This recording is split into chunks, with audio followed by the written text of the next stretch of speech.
بسم اللہ الرحمن الرحیم۔ السلام علیکم۔ یہ کاشانۂ بصیرت کا آڈیو بک سیکشن ہے۔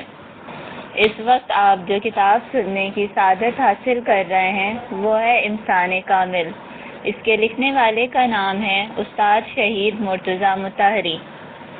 اس کا 10واں پارٹ ملاحظہ فرمائیے۔ کمال اور اخلاق کا رابطہ، اس کا پہلا حصہ۔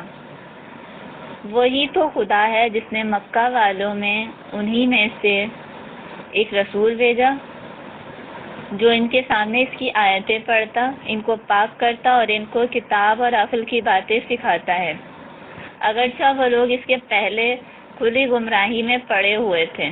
یہ تھی سورہ جمعہ کی آیت نمبر 2۔ ہر صاحب مکتب شخص جو بنی نوع انسان کے لیے کوئی ضابطہ حیات لایا ہے وہ انسان کے کمال یا کامل انسان کے بارے میں ایک نظریہ رکھتا ہے۔ وہ چیز جس کو اخلاق کا نام دیا جاتا ہے، اس کے متعلق کہتے ہیں کہ وہ ایک علم نہیں فن ہے، یعنی اخلاق کا تعلق اس سے ہے جو ہونا چاہیے اور اس سے نہیں جو موجود ہے۔ اخلاق سے مراد ایسی اچھی صفات ہیں جو انسان میں ہونی چاہیے، اور بہتر یہی ہے کہ وہ یہ صفتیں رکھتا ہو، اس لیے کہ اگر ایسا ہو تو وہ انسانیت کے بلند مرتبے پر فائز ہو جاتا ہے، اور یہی ایک بلند انسان، برتر انسان اور کامل انسان کی دوسری تعبیر ہے۔ کامل انسان کے بارے میں مختلف مکاتب فکر کے بانیوں کے نظریات کا خلاصہ چند بنیادی نظریات کی شکل میں پیش کیا جا سکتا ہے۔ ایک نظریہ عقل پر اعتماد کرنے والوں کا ہے۔ یہ وہ لوگ ہیں جنہوں نے انسان کو زیادہ تر عقل کے زاویے سے پرکھا اور صرف عقل کو ہی اس کا جوہر سمجھا ہے۔ عقل کے معنی سوچ بچار کی قوت کے ہیں۔ سوچنے کا یہ انداز قدیم فلسفیوں کا تھا، جس میں ہمارے سب تو نہیں مگر بعض قدیم فلسفی بھی شامل ہیں، جن میں ایک ابو علی سینا ہے۔ ان کا دعویٰ تھا کہ کامل انسان کے معنی حکیم ہے اور انسان کا کمال اس کی حکمت میں ہے۔ حکمت سے ان کی کیا مراد ہے؟ کیا حکمت وہ چیز ہے جسے ہم آج کل حکمت کہتے ہیں؟ نہیں، حکمت سے مراد حکمت نظری ہے جو کل کائنات کے بارے میں ایک صحیح دریافت ہے، جو علم کے علاوہ ہے۔ یہ ہستی کے ایک حصے کی دریافت ہے۔ اب اس مرحلے پر ہم حکمت اور علم میں فرق واضح کرنے کے لیے اس قول کی مزید توضیح کرتے ہیں۔ اگر آپ شہر تہران کے بارے میں معلومات حاصل کرنا چاہیں تو آپ دو قسم کی معلومات حاصل کر سکتے ہیں، ایک عام لیکن مبہم معلومات اور دوسری جزوی لیکن صریح معلومات ہوں گی۔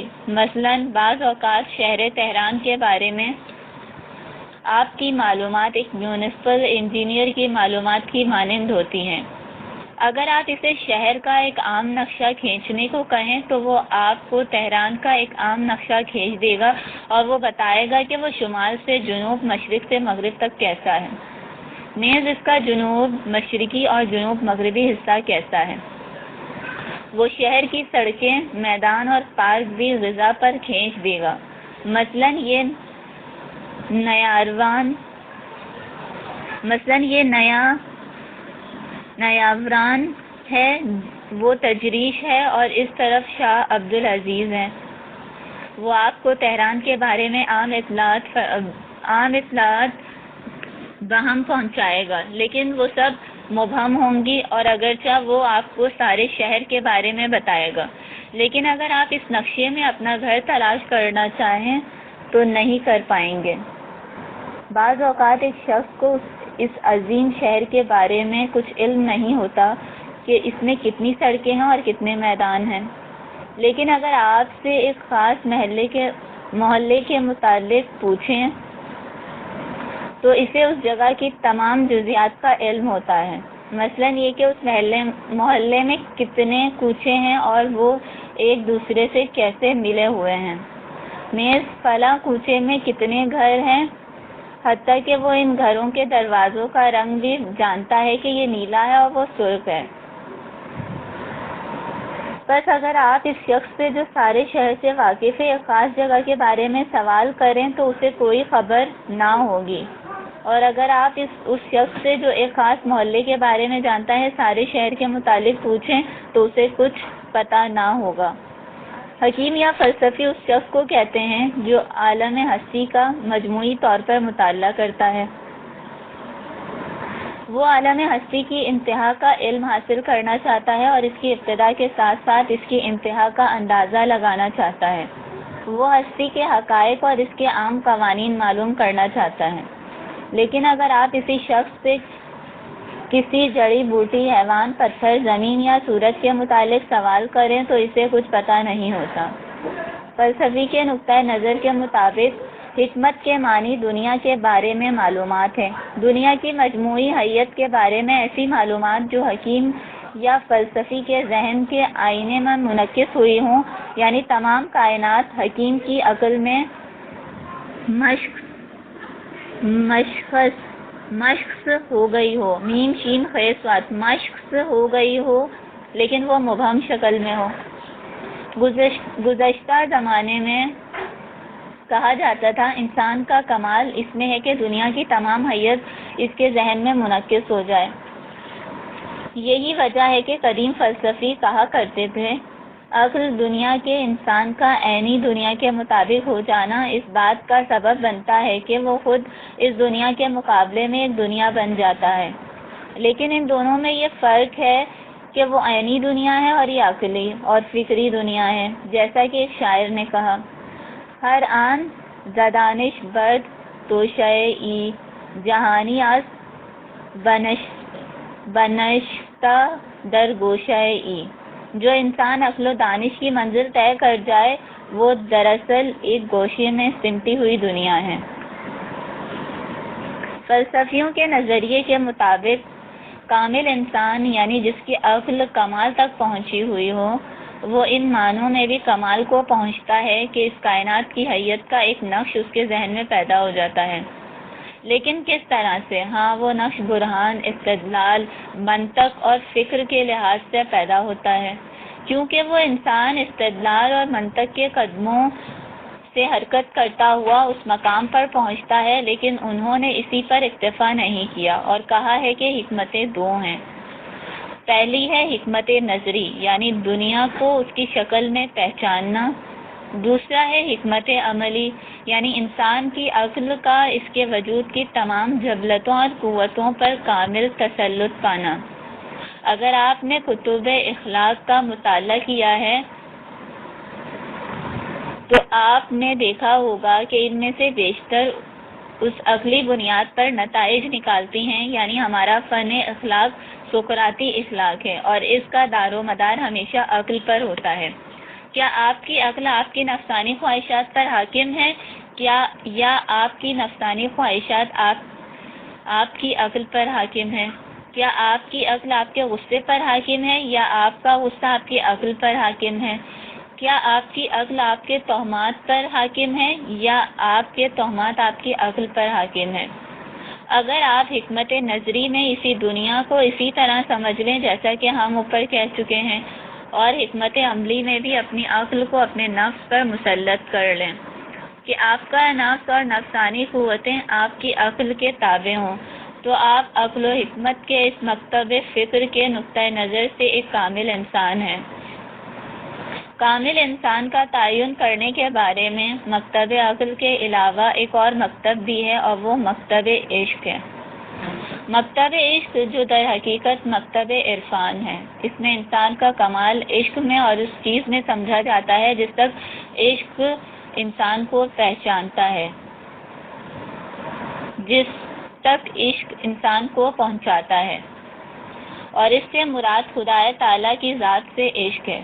گویا کہ مکتب عشق مکتب عقل کے برعکس ہے، جو حرکت کا نہیں فکر کا مکتب ہے، کیونکہ حکیم حرکت کی بات نہیں کرتا بلکہ فکر کی بات کرتا ہے، اور اس کے نظریے کے مطابق تمام حرکتیں بھی ذہن ہی کی حرکت ہیں۔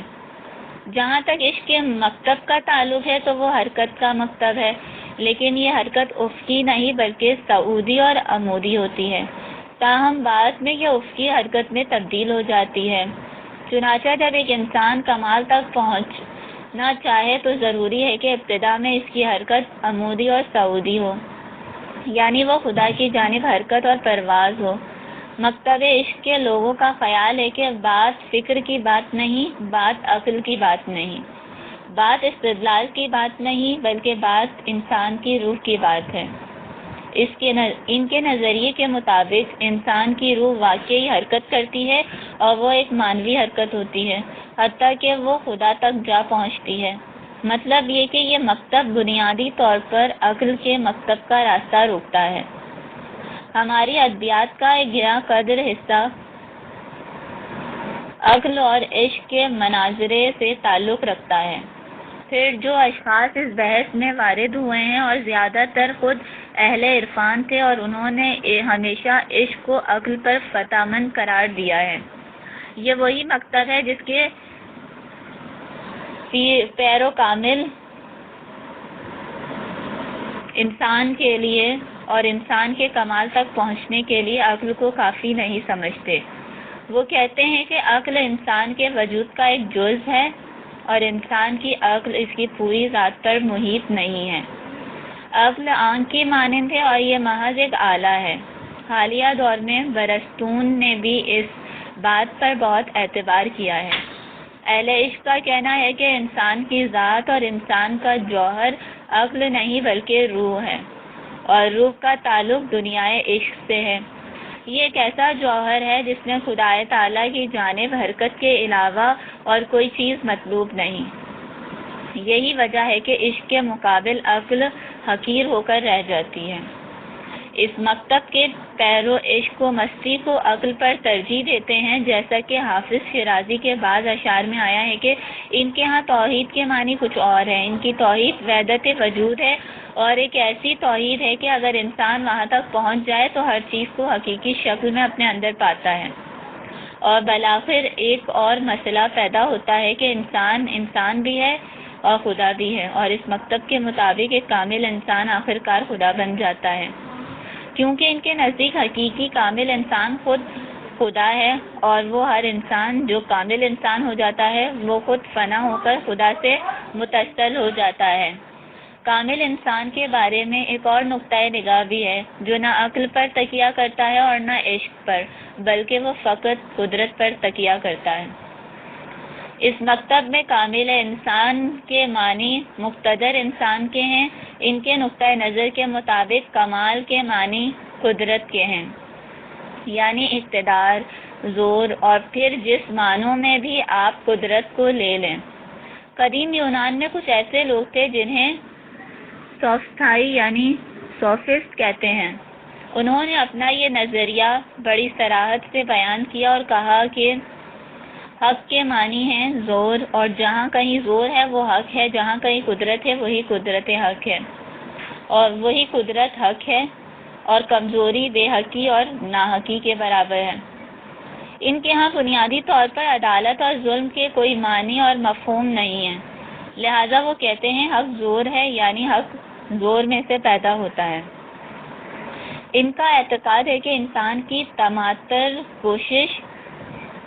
تر کوشش زور، قوت اور قدرت حاصل کرنے کے لیے ہونی چاہیے، اور بس پھر اسے یہ قدرت حاصل کرنے کے لیے کوئی پابندی اور کوئی حد بھی قبول نہیں کرنی چاہیے۔ حالیہ 1-2 صدیوں میں مشہور جرمن فلاسفر نیتشے نے اس مکتب فکر کو دوبارہ زندہ کیا، آگے بڑھایا اور اس کی خوب ترجمانی کی ہے۔ یہ لوگ کہتے ہیں کہ سچائی اچھی چیز ہے، دوستی اچھی چیز ہے، امانت اچھی چیز ہے، وغیرہ۔ یہ سب بے معنی باتیں ہیں۔ انسانیت اچھی چیز ہے، نیکی اچھی چیز ہے، یہ بھی فضول باتیں ہیں۔ وہ کہتے ہیں اس کے کیا معنی ہیں کہ جو کمزور ہو اسے سہارا دینا چاہیے، اس کی بجائے اس کے منہ پر تو ایک تماچا مارنا چاہیے۔ اس کا اس سے بڑا کوئی اور گناہ نہیں کہ وہ کمزور ہے، چونکہ وہ کمزور ہے اس لیے اس کے سر پر ایک پتھر دے مارو۔ نیتشے جو خدا اور دین کا مخالف ہے، وہ یہ اعتقاد رکھتا ہے کہ دین کمزوروں نے اختراع کیا ہے۔ یہ کارل مارکس کے نظریے کے بالکل برعکس ہے، جو کہتا ہے کہ دین طاقتور لوگوں نے اختراع کیا ہے تاکہ کمزوروں کو اپنے غلام بنائے رکھیں۔ اس کے مقابل نیتشے کہتا ہے نہیں، دین کمزوروں نے اختراع کیا ہے تاکہ طاقتوروں کی طاقت کو محدود کر دیں۔ چنانچہ اس کے نظریے کے مطابق دین نے نوع بشر کے ساتھ جو غداری کی ہے وہ یہ ہے کہ اس نے آ کر بخشش، سخاوت، روح، مروت، انسانیت، اچھائی وغیرہ کے مفاہیم لوگوں میں پھیلا دیے، اور بعد میں طاقتور لوگوں نے ان باتوں سے دھوکہ کھایا ہے۔ چنانچہ وہ عدالت، سخاوت، بخشش اور انسانیت کو ملحوظ رکھنے پر مجبور ہو گئے، اور انہوں نے اپنی طاقت میں کسی حد تک کمی کر دی ہے۔ وہ کہتا ہے، حاملان دین نے آ کر کہا ہے کہ نفس کے ساتھ جہاد، لیکن تم کہو نفس کی نازبرداری اور کہو نفس پروری۔ انہوں نے کہا مساوات، وہ کہتا ہے یہ غلط ہے۔ مساوات کے کیا معنی ہیں؟ یہ ضروری ہے کہ ہمیشہ کچھ لوگ کمزور ہوں اور کچھ زبردست ہوں۔ کمزور زبردستوں کی خاطر کام کرے تاکہ وہ پھلیں پھولیں اور بڑھ چڑھ جائیں، اور ان میں سے ایک برتر آدمی پیدا ہو۔ وہ مزید کہتا ہے، اہل دین کہتے ہیں عورت اور مرد کے حقوق مساوی ہونے چاہیے۔ یہ بھی غلط ہے۔ مرد ایک برتر اور طاقتور جنس ہے، عورت مرد کی خدمت کے لیے پیدا کی گئی ہے اور اس کی پیدائش کا کوئی اور مقصد نہیں، وغیرہ وغیرہ۔ یہ مکتب فکر بنیادی طور پر مقتدر اور زور آور فرد کو برتر، ممتاز اور کامل انسان سے تعبیر کرتا ہے، اور کمال کو قدرت اور قوت میں منحصر گردانتا ہے۔ آج کل کم و بیش یہی باتیں نادانستہ طور پر خود مسلمانوں کے درمیان بھی رائج ہو گئی ہیں۔ بعض اوقات ہم بے خیالی میں کہتے ہیں زندگی تنازع بقا ہے، نہیں، زندگی تنازع بقا نہیں ہے۔ ہاں، تنازع بقا اپنے دفاع کے معنوں میں درست ہے۔ پھر نوبت یہاں تک پہنچ گئی کہ بعض مسلم علماء مثلاً فریدی وجدی نے کہا کہ انسانوں کے درمیان جنگ ایک ضرورت ہے، اور جب تک انسان ہے جنگ ہونی چاہیے، کیونکہ یہ انسان کی زندگی کا ایک بنیادی اصول ہے۔ وہ اس بات پر اعتقاد رکھتے اور کہتے ہیں کہ خود قرآن نے بھی اس بات کی تائید کی ہے، اور اگر خدا لوگوں کو ایک دوسرے کے ذریعے سے دور نہ کرتا رہتا تو گرجے، ہیکل، آتش کدے اور مسجدیں جن میں کثرت سے خدا کا نام لیا جاتا ہے کبھی کے ڈھا دیے گئے ہوتے۔ یہ تھی سورہ حج کی آیت نمبر 40۔ ایک اور مقام پر فرماتا ہے، اور اگر خدا لوگوں کو ایک دوسرے کے ذریعے سے دور نہ کرتا رہتا تو تمام روئے زمین پر فساد پھیل جاتا۔ یہ تھی سورہ بقرہ کی آیت نمبر 251، یعنی 291۔ یہاں قرآن صریحاً جنگ کو ایک مشروع امر قرار دیتے ہوئے فرماتا ہے، اگر بعض انسانوں کے ذریعے دوسرے انسانوں کے فساد کا سدباب نہ کرتا تو نہ کوئی عبادت گاہ ہوتی، نہ خانقاہ ہوتی، نہ کینسر یہودیوں کی عبادت گاہ ہوتا، اور نہ کوئی مسجد ہوتی۔ کبھی کچھ بھی نہ ہوتا، لیکن انہوں نے قرآن مجید کی آیات کے مقصود کو سمجھنے میں غلطی کی ہے، کیونکہ ان میں دفاع کا تذکرہ آیا ہے، اور قرآن کا یہ اشارہ مسیحیت کے مقابلے میں ہے، یعنی اس مسیح پادری کے جواب میں جو کہا جاتا ہے کہ جنگ قطعی طور پر ناجائز ہے اور ہم صلح کل ہیں۔ قرآن فرماتا ہے کہ جنگ ناجائز ہے، لیکن وہ جنگ جو تجاوز ہو، نہ وہ کہ جو حق اور حقیقت کے دفاع کے لیے ہو۔ ہاں جناب پادری صاحب، اگر دفاعی جنگ نہ ہوتی تو آپ بھی اس خانقاہ اور گرجے میں عبادت نہ کر سکتے، اور وہ مخالف جنگ مسلمان بھی اپنی مسجد میں عبادت نہ کر پاتا۔ وہ مسلمان جو مسجد میں عبادت میں مشغول ہے، اس کی عبادت اس سپاہی کی دلیری کی مرہون منت ہے جو حق اور حقیقت کا دفاع کرتا ہے۔ نیز تمام مسیحی جو گرجے میں سکون کے ساتھ اپنے عقیدے کے مطابق عبادت میں مشغول ہو اور اپنے مذہبی مراسم ادا کر رہے ہو، تمہیں بھی اس جنگ آزما سپاہی کا ممنون ہونا چاہیے۔ بنابری اس میں کوئی امر مانی نہیں کہ انسان تربیت اور کمال کے ایک ایسے مرحلے پر پہنچ جائے کہ جہاں متجاوز کا کوئی وجود نہ ہو، جب متجاوز کا وجود نہ ہوگا تو مشروع جنگ کا بھی کوئی وجود نہ ہوگا۔ اسی لیے اسلام میں حضرت مہدی کی حکومت کا تعارف ایک مثالی معاشرے کے طور پر کرایا جاتا ہے۔ یہ ایک دلچسپ بات ہے کہ انہی دنوں جب میں اس مسئلے کے بارے میں مطالعہ کر رہا تھا تو میں نے دیکھا کہ وہاں ایک عجیب داستان ہے جو اسلام کے مثالی معاشرے کو پہچاننے کے لیے ایک بہت بڑا ذریعہ ہے۔ چنانچہ کہا گیا ہے کہ امام مہدی علیہ السلام کے زمانے میں درندے بھی آپس میں صلح کر لیں گے اور جنگ کا ہمیشہ کے لیے خاتمہ ہو جائے گا، یعنی لوگ کمال کی اس حد تک پہنچ جائیں گے جہاں تجاوز کا کوئی وجود نہ ہوگا کہ جس کی بنا پر جنگ لڑی جائے۔ لہٰذا یہ جو کہا جاتا ہے کہ زندگی بقا کی خاطر جنگ کرنے کا نام ہے، یعنی جنگ اور تنازع زندگی کا لازمہ ہے، یہ بات صحیح نہیں، ایک جملہ ہے جو امام حسین علیہ السلام سے منسوب کیا گیا ہے، لیکن نہ تو اس کے معنی درست ہے اور نہ کسی کتاب میں موجود ہے کہ جس کی بنا پر کہا جا سکے کہ یہ جملہ امام حسین علیہ السلام کا ہے۔ اس کے باوجود بھی 40 یا 50 سال سے زیادہ عرصہ نہیں گزرا کہ یہ جملہ لوگوں کی زبانوں پر آنے لگا ہے۔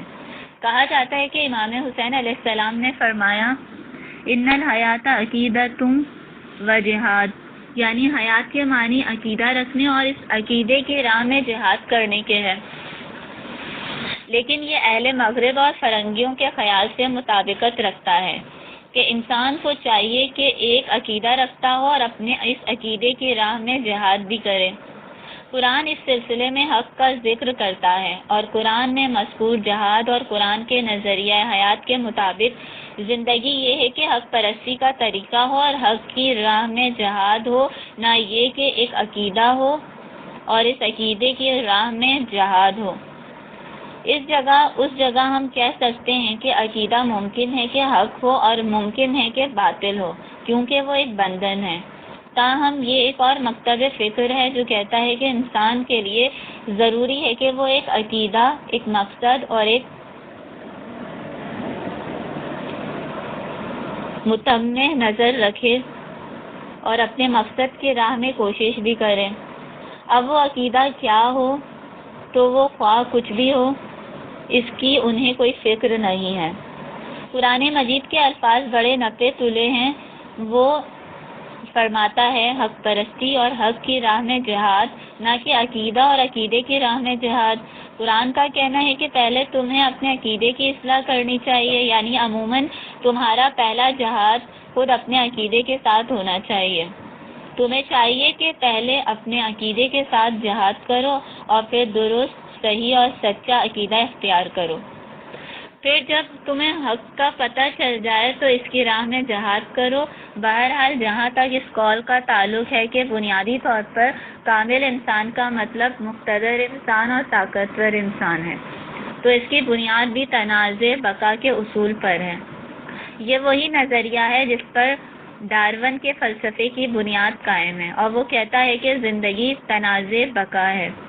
چنانچہ حیوانات ہمیشہ اپنے وجود کی بقا کی جنگ کرتے رہتے ہیں، اگرچہ اس معاملے میں انسان بھی ایسے ہی ہیں۔ ہم انسان کو اس بنا پر حیوانات کا ہم پلہ نہیں سمجھ سکتے کہ انسان کی زندگی بھی بقا کے لیے جنگ کے علاوہ کوئی چیز نہیں ہے، کیونکہ اس قول کے معنی یہ ہیں کہ بقا کے لیے تعاون ہو۔ جو لوگ کہتے ہیں کہ زندگی تنازع بقا ہے، ان کا بیان ہے کہ تعاون کو تنازع بقا ہی نے مسلط کیا ہے۔ ہم کہتے ہیں اگر یہ بات ہے تو پھر انسانوں کے درمیان یہ اخلاص، یہ تعاون، یہ اتحاد عمل، یہ وحدت اور محبت وغیرہ کیا چیز ہیں؟ وہ کہتے ہیں آپ نے غلط سمجھا ہے، کیونکہ اسی اخلاص، تعاون، محبت اور دوستی وغیرہ کے نیچے تنازع دبا ہوتا ہے۔ ہم سوال کرتے ہیں کہ یہ کیسے؟ وہ کہتے ہیں کہ انسانوں کی زندگی میں بنیادی چیز جنگ ہے، لیکن جب ان کا مقابلہ اپنے سے بڑے دشمن کے ساتھ ہوتا ہے تو وہ ان پر دوستی مسلط کر دیتا ہے۔ یہ دوستی در حقیقت دوستی نہیں ہوتی، خالص نہیں ہوتی، حقیقت نہیں ہوتی اور ہو بھی نہیں سکتی، کیونکہ یہ ایک زیادہ بڑے دشمن کے مقابلے میں ان کا اشتراک کے عمل ہوتا ہے، جسے اصطلاح میں تھیسس اور اینٹی تھیسس کہا جاتا ہے۔ جب ایک بڑے دشمن کا سامنا ہو تو محض اس کا مقابلہ کرنے کے لیے لوگوں میں تعاون اور اخلاص پیدا ہو جاتا ہے۔ اس کا ثبوت یہ ہے کہ اگر آپ دشمن کو بیچ میں سے ہٹا دیں تو دیکھیں گے کہ یہ لوگ جو متحد تھے بکھر گئے، ان میں گروہ بندی پیدا ہو گئی اور وہ دشمنوں میں تبدیل ہو گئے۔ پھر وہ اسی طرح تحلیل ہوتے رہتے ہیں حتیٰ کہ وہ فرد باقی رہ جاتے ہیں۔ جب دو فرد باقی رہ جاتے ہیں اور کوئی تیسرا ان کے مقابلے پر نہیں ہوتا تو وہ آپس میں لڑنے لگتے ہیں۔ وہ کہتے ہیں تمام دوستیاں، صلح، مخلصیاں، انسانیتیں، یگانتیں اور یکجہتیاں وغیرہ کو انسان کی دشمنیاں ہی ان پر مسلط کرتی ہیں۔ بس تنازع اصل ہے اور تعاون اس کی پیداوار ہے، اس کا بچہ ہے اور اس کی شاخ ہے۔ یہاں ہم دیکھتے ہیں کہ جس طرح مکتب عقل کے مقابل ایک نظریہ تھا کہ جس کا وہ منکر تھا، اسی طرح مکتب عشق کے مقابلے میں بھی ایک نظریہ ہے اور اس مکتب کے پیروں اس کے منکر ہیں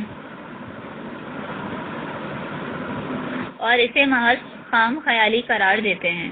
پھر بعض لوگوں نے قدرت کی اہمیت کو بے حد گھٹایا اور یہ سمجھا کہ بنیادی طور پر انسان کا کمال اس کی کمزوری میں ہے۔ اس مکتب میں کامل انسان سے مراد وہ انسان ہے جو قدرت نہ رکھتا ہو، کیونکہ اگر اسے قدرت حاصل ہو تو تجاوز کرتا ہے۔ سعدی کو بھی ایک ربائی کہتے ہوئے ایک ایسی ہی بڑی غلط فہمی ہوئی، جبکہ وہ کہتے ہیں من آن مورم کے درپائیم بمالند نہ زنبورم کے از نیشم بنالند چگو نہ شکری نعمت گزارم کے زور مردم آزاری نہ دارم۔ میں بھڑ نہیں کہ میرے ڈنگ سے لوگ رویا کریں، بلکہ میں وہ چونٹی ہوں جسے وہ پاؤں تلے روند ڈالتے ہیں۔ میں خدا کی نعمت کا شکر کیوں کر ادا کروں کہ مجھ میں لوگوں کو تکلیف دینے کی طاقت نہیں ہے۔ یہ گلستان سعدی کی باب نمبر 16۔ نہیں جناب، کیا یہ طے شدہ امر ہے کہ انسان کو چونٹی بننا چاہیے یا زنبور، تاکہ وہ کہے کہ اگر چونٹی ہونے یا زنبور ہونے کے درمیان انتخاب کرنا ہے تو میں چونٹی ہونے کو ترجیح دیتا ہوں۔ اصل بات یہ ہے کہ نہ چونٹی بنو کہ ہاتھ اور پاؤں کے نیچے مسلے جاؤ اور نہ زنبور بنو کہ لوگوں کو ڈنک مارو۔ اس کی بجائے یوں کہنا چاہیے تھا، نہ آن مورم کے درپایم بمالن نہ زنبورم کے از نیشم نہ بنالند چگو نہ شکر ای نعمت گزارم کے دارم زور و آزاری نہ دارم۔ میں بھڑ نہیں کہ میرے ڈنگ سے لوگ رویا کریں، میں وہ چونٹی بھی نہیں ہوں کہ جس سے وہ پاؤں تلے روند ڈالتے ہیں۔ میں خدا کی اس نعمت کا شکر کیوں ہٹ کر ادا کروں کہ طاقت رکھتا ہوں اور کسی کو تکلیف نہیں پہنچاتا۔ شکر کا مقام یہ ہے کہ انسان زور رکھتا ہو لیکن کسی کو تکلیف نہ پہنچاتا ہو۔ اگر وہ زور نہ رکھتا ہو اور کسی کو تکلیف بھی نہ پہنچاتا ہو تو یہ کوئی بڑی بات نہیں۔ وہ سینگ نہیں رکھتا کہ کسی کو ان سے مارے، لیکن اگر وہ سینگ رکھتا اور کسی کو سینگ نہ مارتا تو یہ ایک کارنامہ ہوتا۔ پھر سعدی یہ کہتے ہیں، بریدم آبدی در کوہ ساری قناعت کردہ از دنیا بغوری چرا گفتم به شہر اندر نیائی کہ باری بند از دل برگشائی۔ میں نے ایک عابد کو دیکھا کہ جس نے ایک غار میں پناہ لی ہوئی ہے اور وہاں عبادت میں مشغول ہے۔ میں نے اسے کہا کہ تم شہر میں کیوں نہیں آتے تاکہ لوگوں کی خدمت کر کے اپنے دل کا بوجھ ہلکا کرو۔ تاہم ایک مقام پر سعدی نے اس کے برعکس بھی کہا ہے، صاحب دلی و مدرسے آمد ز خانقاہ بشکست عہد صحبت اہل طریق را گفتم میان عالم و عابد چه فرق بود تا اختیار کردی از آن این فریق را گفت آن گلیم خویش برون می برد زموج عیسائی می کنت کے بغیرت غریق را. ایک عابد خانقاہ سے مدرسے میں آ گیا اور اس نے اہل طریق کی صحبت کا عہد توڑ ڈالا. میں نے اس سے پوچھا کہ عابد اور عالم میں کیا فرق ہے کہ تو خانقاہ کو چھوڑ کر مدرسے آ گیا ہے؟ اس نے جواب دیا کہ عابد صرف اپنا دامن بچاتا ہے اور عالم گنہگاروں کو نیکی کی طرف لے آتا ہے. انہوں نے عالم اور عابد کے فرق کے بارے میں صحیح بات کہی ہے، اور یہ جو انہوں نے کہا ہے، میں نے ایک عابد کو دیکھا کہ جس نے غار میں پناہ لی ہوئی ہے.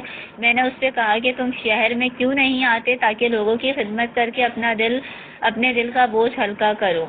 جب وہ عابد سعدی کے بارے میں اپنا عذر پیش کرتا ہے تو یوں معلوم ہوتا ہے کہ سعدی بھی اس کا عذر قبول کرتے ہوئے کہتے ہیں: بگفت آنجا